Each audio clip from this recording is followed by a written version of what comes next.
Hey guys, I'm making this video in response to the video I saw from the group, Devin, Adam, and afraid I didn't catch the last gentleman's name. I liked what you guys had to say. I agreed for the most part on the numbers you guys calculated. Um,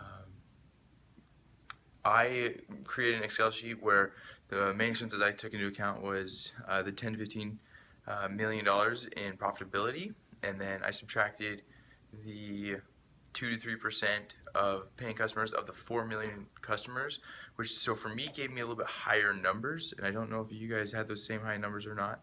And then subtracted the employee salary the same as you guys did. So my interesting thought that I want to comment on regarding your guys' video is it seemed like most of you guys, your team felt in favor of pursuing more products. And on the contrary, I felt opposite to mine. And the only reason being is I noticed early on for two things. One, their original focus as a company was directed towards presenting a system that could be used by small businesses, and then they found that that wasn't accepted as well, and rather more individual customers picked it up.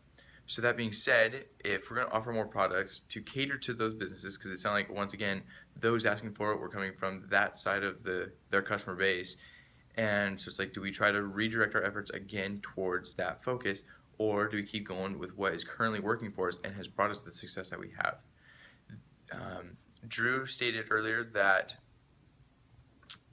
if they were to offer these features, it could complicate things a bit, being a little bit less user-friendly, which, if in the large scheme of things, could hurt the company, considering that the majority of their customers are those individual users. So then, if that's true, then I was against growing right now. What I proposed was allowing them to grow in the future, so that if perhaps more friendly user software becomes available and they can use that to where it's not going to be any more difficult for those who are currently using, then that's the direction I would go.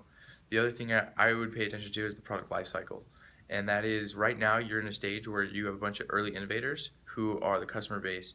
These are your brain nerds and stuff who look for this kind of stuff, they find it, they're happy with it, and then later the general population follows them. Well, if we consider that these typically are your more tech savvy kind of people, then those who are to follow may not be. And with that being said, if we have complicated software, we're not going to have that simplicity base. So that was my take as to why they should wait for now, continue to just grow the way they are.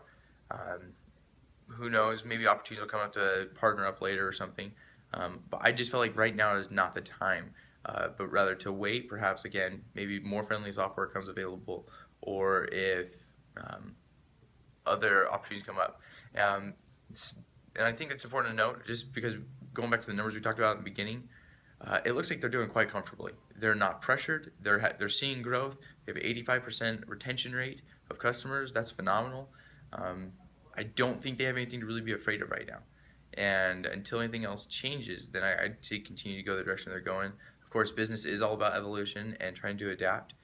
But that was just my take. Other than that, I think you guys did a great job, and well done for being the only group to have a video posted. Good job, guys.